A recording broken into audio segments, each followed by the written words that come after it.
నమస్తే. అక్షరం కార్యక్రమానికి స్వాగతం. ఈరోజు మన అక్షరం అతిథి ప్రముఖ కవి వసీర గారు. ఆయన రాసిన ఓ కవిత ఇప్పటికీ కూడా ప్రతి ఒక్కరి నోళ్ళల్లో నానుతూ ఉంటుంది. కాళ్ళు తడవకుండా మహాసముద్రాల్ని దాటిన మేధావి కూడా కళ్ళు తడవకుండా జీవితాన్ని దాటలేడు. ఈ కవితని ఇప్పటికీ కూడా ప్రతి ఒక్కరూ కోట్ చేస్తూ ఉంటారు. అంతేకాదు ఆయన ఇప్పటిదాకా ఎన్నో అవార్డులను ఆయన సాహిత్యానికి గాను అందుకున్నారు.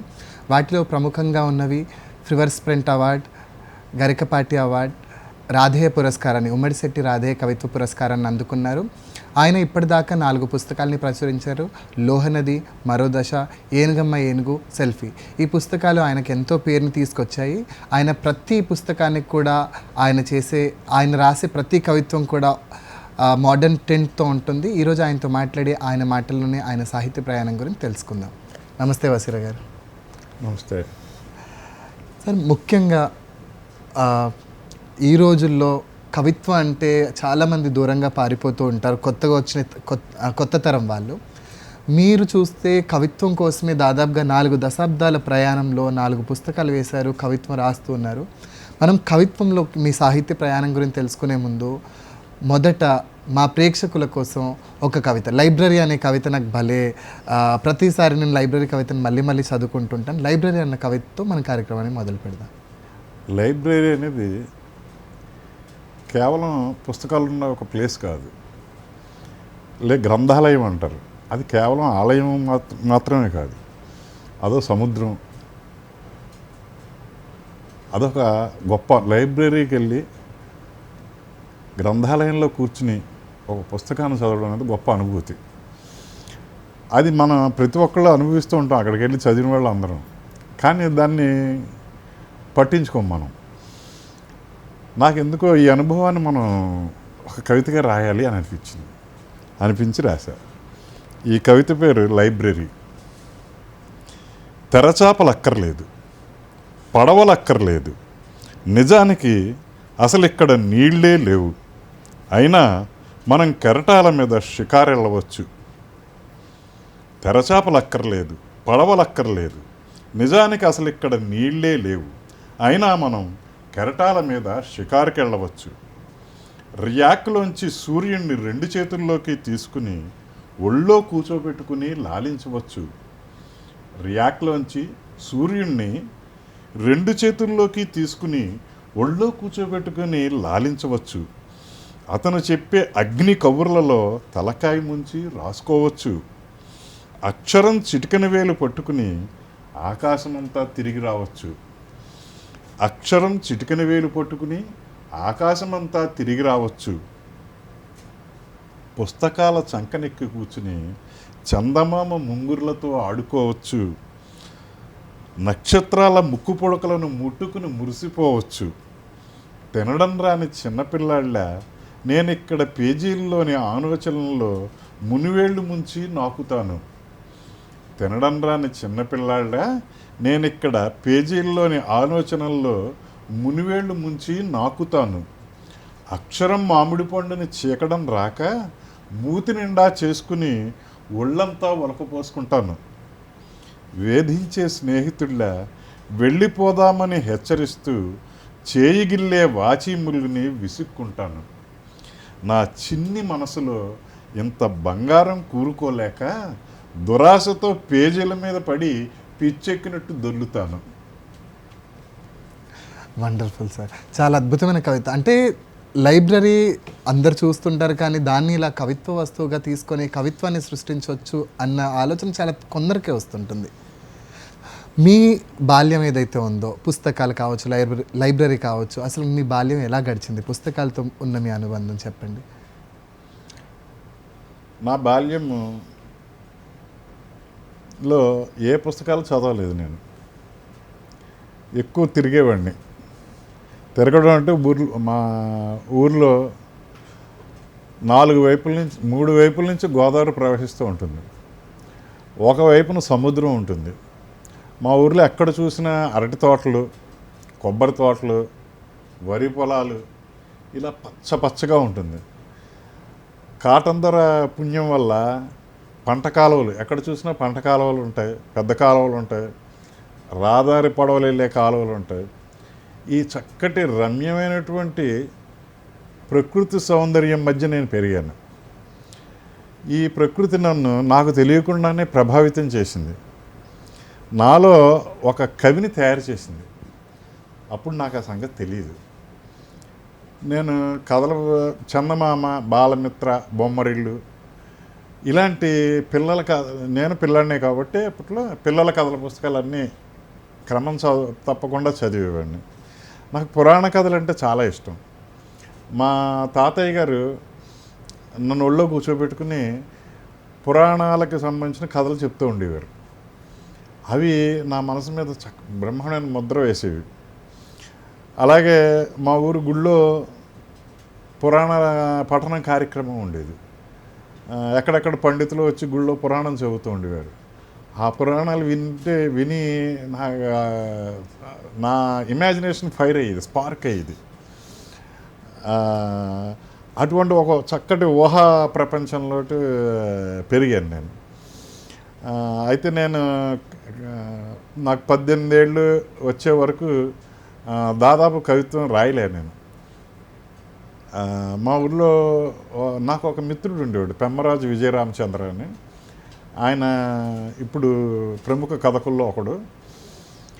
ఆయన రాసేవాడు కవితలు అవిను. రాసి ఓ రోజు నాకు తీసుకొచ్చి చూపించాడు అనమాట, ఇలా రాయాలి, ఇది కవిత్వం అని. ఓ సింతేనా, నేను రాస్తాను అన్నట్టుగా మాట్లాడి తర్వాత కొన్నాళ్ళకి నేను ఈ కాళ్ళు తడవకుండా సముద్రాల్ని దాటిన మేధావి కూడా కళ్ళు తడవకుండా జీవితాన్ని దాటలేడు అనేటువంటి 4 లైన్లు రాశారు.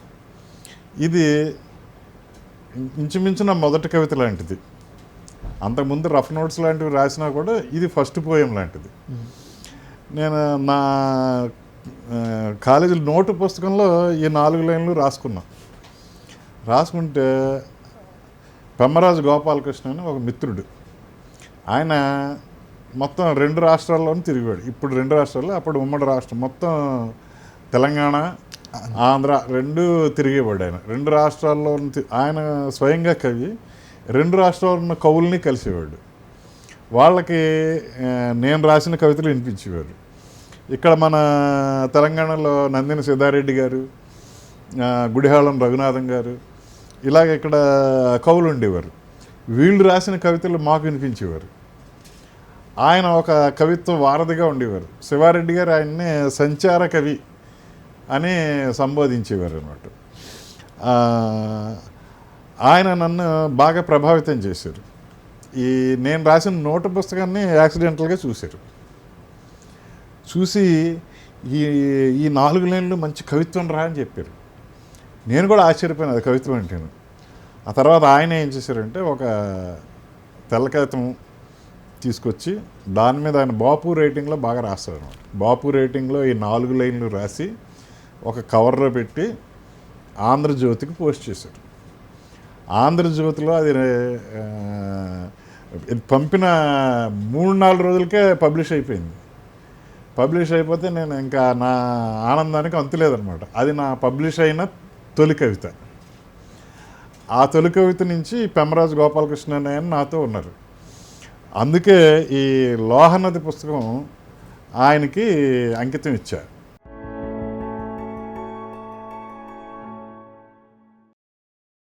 లోహనది మొదటి కవిత్వ పుస్తకం. లోహనది తర్వాత మరో దశ అన్న పుస్తకం వచ్చింది. మరో దశ అన్న పుస్తకం చాలా ప్రత్యేకమైన పుస్తకంగా ఈవెన్ మన వరవర్రావు గారు అయితే అసలు దాన్ని ఎంతో ఇష్టపడతా ఉంటారు. అసలు ఈ పుస్తకం దీని వెనకాల బ్యాక్గ్రౌండ్ అంటే, ఒక కవిత్వ పుస్తకం వేయాలి అంటే దాంట్లో ఏమేం వేయాలి, ఏం వేయకూడదు, ఎలాంటి కవితలు తీసుకోవాలి, ఎలాంటివి తీసుకోకూడదు. అండ్ ఇంకొకటి చూసుకుంటే అది చాలా సోషలిస్టిక్ పుస్తకంగా కూడా చెప్పుకోవచ్చు అండి. ప్రజా ఉద్యమాలు కావచ్చు, జనజీవితం కావచ్చు. ఆ పుస్తకం గురించి చెప్పండి. ఈ 2 పుస్తకాల గురించి చెప్తా. ఈ లోహనది పుస్తకాన్ని కూడా చేరా మాస్టారు, శివారెడ్డి గారు, దేవిప్రియ గారు, వరవర్రావు గారు వీళ్ళ సమక్షంలో కాళీపట్నం రామారావు మాస్టర్ ఆవిష్కరించారు లోహనది పుస్తకాన్ని. వరవర్రావు గారు అప్పుడే జైలు నుంచి విడుదలై బయటకు వచ్చారు. సో ఆయన చూడడానికి ఫుల్ మొత్తం ఆ సిటీ సెంట్రల్ లైబ్రరీ హాల్ అంతా నిండిపోయింది. ఈ లోహనదిలో కవితలు కూడా ఆయనకి చాలా బాగా నచ్చాయి. చేకూరి రామారావు మాస్టర్ వివరంగా చెప్పారు. చెప్పడమే కాకుండా వసీరా ఏమి చెప్పినా కవిత్వమే చెప్పాడు అని చెప్పి ఆంధ్రజ్యోతిలో అప్పట్లో చేరాతలు రాసేవారు కదా, అవును. ఆ చేరాతల్లో ఒక వ్యాసం కూడా రాశారు. ఏమి చెప్పినా కవిత్వమే చెప్పాడు ఎందుకన్నారంటే, అటు సామాజికమైనటువంటి సమస్యలతో పాటు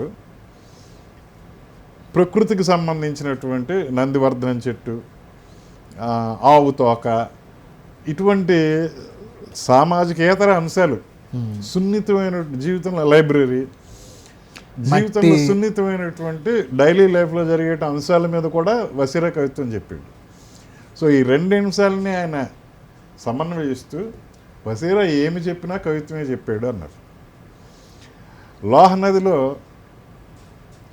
అప్పటి సమాజాన్ని లోహ నది ప్రతిబింబిస్తుంది. ముఖ్యంగా 70s 80s అవి ఆకలి ఆగ్రహం, ఈ రెండింటికి సంబంధించిన 2 దశాబ్దాలు అవి. అలాగే సామాజిక ఉద్యమాలు వెల్లువెత్తినటువంటి దశాబ్దాలు. అదే సమయంలో ఆకలి, నిరుద్యోగం, ఈ రెండూ కూడా తీవ్రంగా ఉన్నటువంటి సామాజిక నేపథ్యం అది. ఇటువంటి సందర్భంలో మేము కూడా, నేను ఒక మధ్యతరగతి, దిగువ మధ్యతరగతి చెప్పాలని కుటుంబం నుంచి వచ్చినవాడిని.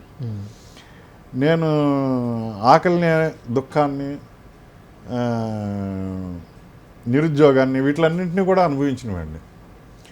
సో నా జీవితంలో వచ్చినటువంటి నేను చూసినవి, విన్నవి, కన్నవి, అనుభవించినవి, ఈ మూడింటిని కూడా కవిత్వీకరించాను. ఆ 3 అంశాలను తీసుకుని వాటి మీద కవితలు చెప్పారు.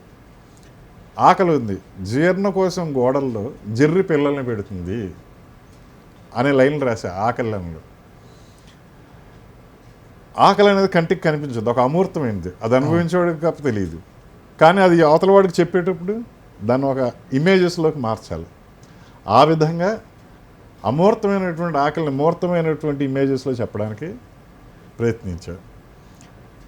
అక్కడితో ఆగకుండా ఈ ఆకలికి కారణాలు ఏంటి, ఆకలికి కారణం శరీరమా సమాజమా అనేది ఆలోచించి, సమాజం కారణము, మనిషికి ఆకలి వేస్తుంది కానీ ఆ ఆకలిని తీర్చాల్సిన బాధ్యత సమాజంది.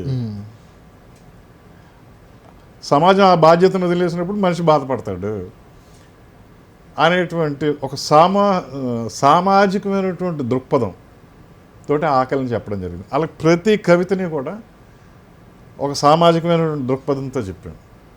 అలాగా కొన్ని అనుభూతులు ఉంటాయి, సున్నితమైనటువంటి అనుభూతులు, వాటిని అంతే సున్నితంగా చెప్పాం. ఈ విధంగా 2 ఈ లోహ నదిలో ఉన్నాయి. తర్వాత వచ్చినటువంటి మరో దశ పుస్తకం కూడా కేవలం సామాజిక కారణాలు చెప్పడంతో ఆగిపోకుండా, ఈ సామాజిక వ్యవస్థ మారాలి అని కొన్ని ప్రజాశక్తులు ఉద్యమాలు చేపట్టారు. అటువంటి ఉద్యమాల నేపథ్యాన్ని మరో దశ ప్రతిబింబించింది. అలాగే అప్పటి వరకు అగ్రరాజ్యాల మధ్య ప్రచ్ఛన్న యుద్ధం సాగేది. గల్ఫ్ యుద్ధం తర్వాత ఏకఛత్రాధిపత్యం, యూనిపోలర్ వరల్డ్ ఏర్పడింది. అది సందిగ్ధ దశ. అందుకే మరో దశ పుస్తకంలో నీరో రాగం అని ఒక కవిత రాశారు. అదేంటంటే, ఒక యుద్ధం జరుగుతున్నప్పుడు బలమైన దేశం, బలమైన మీడియా ఉన్న దేశం, మీడియా కంట్రోల్ ఉన్న దేశం బమ్మిని తమ్మి చేసి బమ్మి అలా చేస్తుంది అనేది దాంట్లో ఆ కవితలో వివరించారు. మరో దశను పేరు పెట్టడానికి కారణం ఏంటంటే, ఆ సమయంలో మనం ప్రపంచం ఒక దశ నుంచి రెండో దశకి వెళ్తుంది, గ్లోబలైజేషన్ దశలోకి వెళ్తుంది. అదే సమయంలో ఉద్యమాలు కూడా ఒక దశ నుంచి రెండో దశలోకి వెళ్తున్నాయి. మిగతా ఉద్యమాల్లో మిగతా పాయలు ఉన్నాయి. దళిత స్త్రీవాద, అస్తిత్వం. అస్తిత్వవాద, పోస్ట్ మోడర్నిజం ఇవన్నీ ఉన్నాయి. వీటిలన్నింటినీ కూడా ఉద్యమంగా తనలో కలుపుకుని ప్రజా ఉద్యమం ఒక కొత్త దశకు చేరుతోంది అనేటువంటి దృక్పథంతో ఆ పుస్తకానికి మరో దశ అని పేరు పెట్టడం జరిగింది. ఈ పరిస్థితులన్నింటినీ కూడా ఆ పుస్తకం రిఫ్లెక్ట్ చేయడం వల్ల వివి సార్కి ఆ పుస్తకం అంత నచ్చింది. మీరు రాసే ప్రతి కవిత కూడా మట్టికి సంబంధించి ఖచ్చితంగా ఎక్కడో ఒక దగ్గర మట్టితో పాటు మట్టి నుంచి మోడర్నిటీ వైపు కొనసాగుతూ ఉంటుంది, ఆ ప్రయాణం సాగుతూ ఉంటుంది. అయితే ముఖ్యంగా ఆ ప్రభావాలు అవన్నీ మాట్లాడుకోబోయే ముందు మట్టి అనే కవిత మా ప్రేక్షకుల కోసం. మట్టి అనేది మానవ జీవితానికి భూమిక మూలం. నిజం చెప్పాలంటే యావత్ జీవితానికి మూలం. ఆ మట్టి శరీరం, మనస్సు, అలాగే ఆ మట్టి అగ్ని. ప్రపంచంలో ఏవేవి ఉన్నాయో అవన్నీ మట్టిలో ఉన్నాయి. ఈ దృష్టితో రాసిందే మట్టి అనే కవిత. మట్టి అనేది జీవితానికి ఒక ఉయ్యాల లాంటిది. జీవితం మట్టిలో పెరిగి పెద్దదవుతుంది అనే కాన్సెప్ట్తో రాసిన కవిత మట్టి. ఈ మట్టే నేనుగా పుట్టాను, నేను మట్టిగా పెరిగాను. నాలోంచి ములిచిన మట్టే ఈ మట్టిలోకి వట్టివేళ్ళు అల్లింది. గరిక పూలను పట్టుకుని నింగిలోని అగ్నికుసుమ పరాగంలో తడిసింది. గరిక పూలను పట్టుకుని నింగిలోని అగ్నికుసుమ పరాగంలో తడిసింది. భూయజ్ఞానికి తనలోనే అరణి మధించి అగ్నిని నాటింది. అగ్ని శిశువు భూగర్భంలో అన్నసారాన్ని తాగి బయటకొచ్చింది. అగ్ని శిశువు భూగర్భంలో అన్నసారాన్ని తాగి బయటకొచ్చింది. ఆకుపచ్చని చేతులు సాచింది. పొడమి నన్ను ఎత్తుకుని గ్రహగోళాల మధ్య గిరగిరా తిరిగింది. పొడమి నన్ను ఎత్తుకుని గ్రహగోళాల మధ్య గిరగిరా తిరిగింది. ఈ మట్టి తల్లి నన్ను కాలానికి రూపంగా మార్చింది. భూత వర్తమాన చరిత్రను నా నుండే తీసింది. భవిష్యత్ స్వప్నాన్ని నా గుండె నుండే జెండాగా ఎగరేసింది. ఈ మట్టి తల్లే నా శ్రమని పట్టెడన్నంగా మార్చింది. ఈ మట్టి తల్లే నా శ్రమని పట్టెడన్నంగా మార్చింది. అన్నం హవిస్సుగా జీవన మహాయజ్ఞం చేసింది. నదులని జీవనవాహినులుగా, తీరాలను జీవితోత్సవాల వేదికలుగా చేసింది. ఈ మట్టే నన్ను సూర్యచంద్రుల వారసునిగా చేసింది. నన్ను శంఖంగా చేసి తన శ్వాసతో ఖగోళాంతరాలను ప్రతిధ్వనించింది. కేవలం మట్టి నన్ను అనేక పాత్రలుగా మలిచింది. కేవలం మట్టి నన్ను అనేక పాత్రలుగా మలిచింది. అనేక శిల్పాలుగా, జీవితాలుగా, కళలుగా మార్చింది. దృశ్యాల్లో విస్తరించిన మానస సరోవరంలోని కమలాల్లోకి తీసుకెళ్ళి నాకు జోలపాడి నిద్రపుచ్చింది. స్వప్నాన్ని, సత్యాన్ని కలగలిపి మురిపించి మైమరిపించింది. మట్టి నాకు కన్నీళ్ళు ఇచ్చి ఏడవడం నేర్పింది. తీయని మనస్సుని ఇచ్చి ప్రేమించడం నేర్పింది. మట్టి నన్ను ప్రమిదని చేసి దీపంగా వెలిగించింది.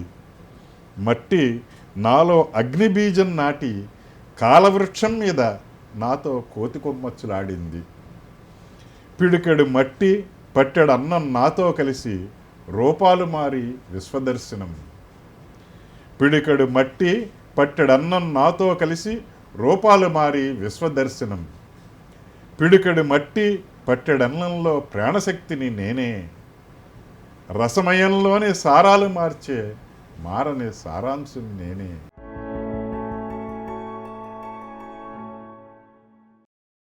మోడ్రన్ జీవితంలో తల్లి నుంచి మట్టి నుంచి దూరం అవుతున్న ఈ క్రమంలో, అంటే అందరం కూడా అదే పరిస్థితుల్లో ఉన్నాం.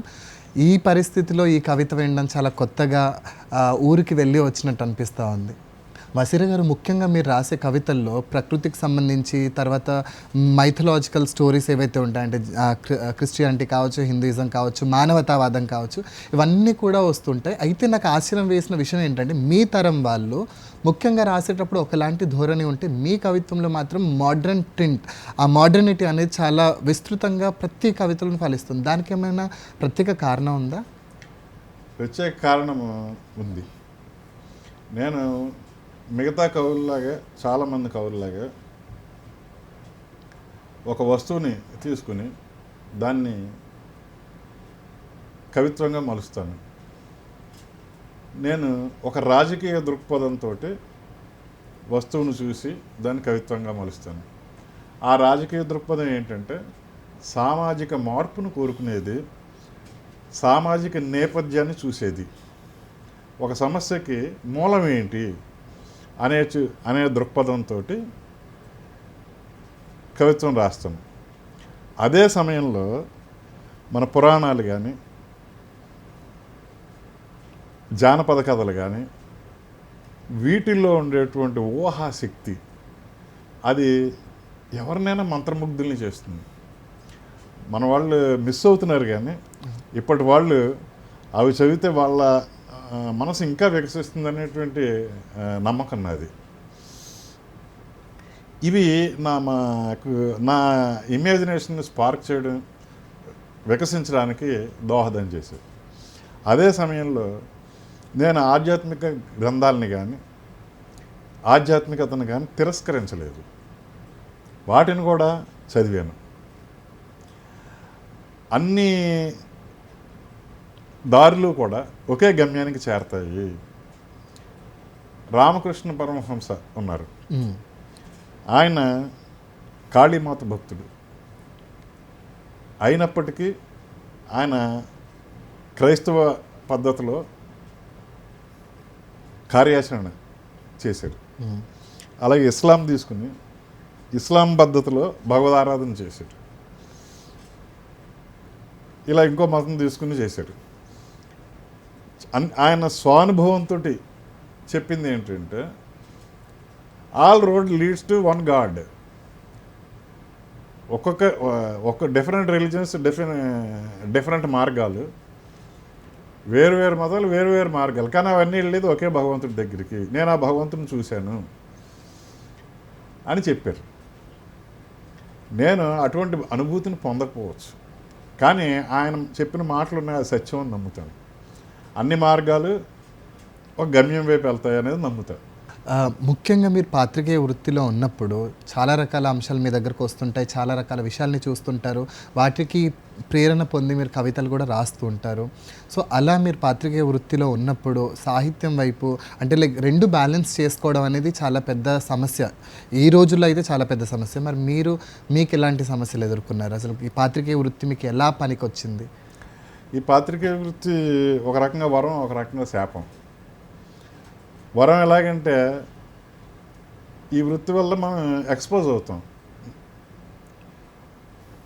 దేశ అంతర్జాతీయ రాజకీయాలకి, సామాజికంగా జరిగేటువంటి ఘటనలకి మనం మొట్టమొదట స్పందించి రాసిన వాళ్ళం అవుతాం. ఆ విషయాలు ముందుగా తెలుస్తాయి మనకి. తర్వాత మన ద్వారానే ప్రజలకు వెళ్తాయి. మనం ఆ రకంగా సేవ చేస్తాం. అయితే వార్త కవిత్వం కాదు. వార్తలే కావు నిజానికి. వార్తల్లో అసలైన వార్తలు వేరే ఉంటాయి. వార్తలన్నీ కూడా కవితలు కాదు. ప్రతి వార్తకి స్పందించి కవితలు రాస్తే ఆ టైంకి అది కవితగా చలామణి అవ్వచ్చు, కానీ తర్వాత దానికి ఇది ఉండదు. జరిగినటువంటి ఇష్యూని మనం కవి చూసే దృష్టి ముఖ్యం. అంతేకాకుండా కవి చేసే సృష్టి కూడా ముఖ్యం. కవి దృష్టి ఒకటే సరిపోదు. దాన్ని కవితామయం చేసి తన కవితాశక్తిని జోడించి దానికి ఒక కళాత్మకమైనటువంటి రూపం ఇవ్వాలి కవి. అది కవి బాధ్యత. వార్త ప్రజల భాష కాదు, అది వేరే పత్రికా భాష వేరు. కానీ కవిత్వం ప్రజల భాషలో ఉండాలి. ముఖ్యంగా ఈరోజు అంటే లైక్ మనుషులందరూ కూడా దుఃఖంతో చాలా బాధపడుతున్నారు, దుఃఖానికి దూరంగా పారిపోవాలనుకుంటున్నారు. ఈ క్రమంలో మీ దుఃఖం అనే ఒక కవిత చాలా అంటే ప్రతిసారి కూడా దాన్ని చదివినప్పుడల్లా నిజమే కదా, మనం మనుషులం కదా, మనకు కూడా దుఃఖం అవసరం కదా అనిపిస్తుంటుంది. సో మన కార్యక్రమాన్ని దుఃఖం అన్న కవితతో పూర్తి చేద్దాం. తప్పకుండా. దుఃఖం అనేది కావాలని ఎవ్వరూ కోరుకోరు, దుఃఖం రావాలని అనుకోరు, నేను దుఃఖించాలని అనుకోరు, ఎవడో దీవించడు కూడా. దుఃఖీభావాన్ని ఎవడో దీవించరు, సుఖీభావాన్ని దీవిస్తారు. అవును. కానీ దుఃఖం అనేది లేకపోతే మన జీవితం సంపూర్ణం కాదు. దుఃఖం అనేది మనకి ఒక స్నేహితుడు లాంటిది. అది మనం భయపెట్టచ్చు, బాధ పెట్టచ్చు, మెలిపెట్టచ్చు, ఎన్నైనా చేయొచ్చు. చివరికి వచ్చేసరికి మనకి అదొక గుణపాఠం చెప్పి వెళ్ళిపోతుంది.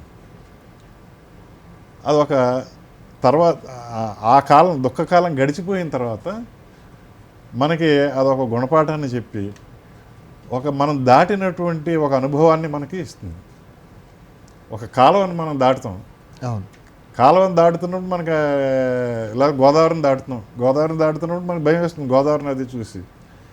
కానీ దాటేశాక మనకు దాటడం ఒక అనుభవం. ఎంత మనం అప్పుడు గర్వంగా ఫీల్ అవుతాం, చిరునవ్వు నవ్వుతాం. అలాగా ఈ దుఃఖం మనకు ఎవరు కోరుకోకపోయినా అది జీవితం ఇస్తుంది. ఎందుకు ఇస్తుంది అనేది జీవితానికే తెలుసు.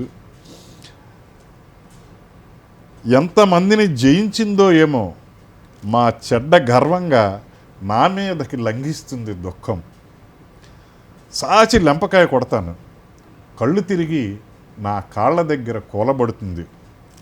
దుఃఖం భుజాలు పట్టుకు లేవనెత్తి దుఃఖం కళ్ళలోకి చూసి నవ్వుతాను. దుఃఖం భుజాలు పట్టుకుని లేవనెత్తి దుఃఖం కళ్ళలోకి చూసి నవ్వుతాను. అసలే ఉడుకుమోతి ఈ దుఃఖం. అందుకని దుఃఖం ఒళ్ళంతా కితకితలు పెడతాను. అప్పుడు తడి కళ్ళతో దుఃఖం పకపక నవ్వుతుంది. నేను దుఃఖము చెట్టాపట్టాలు వేసుకుని హోటల్కి పోయి టీ తాగుతాం. ఒకళ్ళ మీద ఒకళ్ళు జోక్స్ వేసుకుంటాం. దుఃఖానికి వీడ్కోలు చెప్తూ అంటాను, మళ్ళీ మాత్రం ప్రయత్నించకే, నువ్వే ఓడిపోతావు.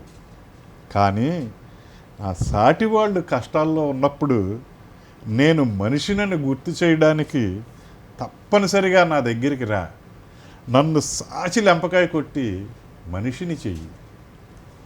అద్భుతమైన కవిత సార్, అద్భుతమైన కవిత. విన్నారు కదండి. ఈరోజు మన అక్షరం అతిథి ప్రముఖ కవి వసీర గారితో మాట్లాడి ఎన్నో విషయాల్ని ఆయన మాటల్లో ఆయన సాహిత్యం గురించి, ఆయన పాత్రికేయ వృత్తి గురించి, ఆయన కవిత్వం గురించి తెలుసుకున్నాం. మరో అక్షరం కార్యక్రమంలో మరో అతిథితో కలుద్దాం. అంతవరకు సెలవు.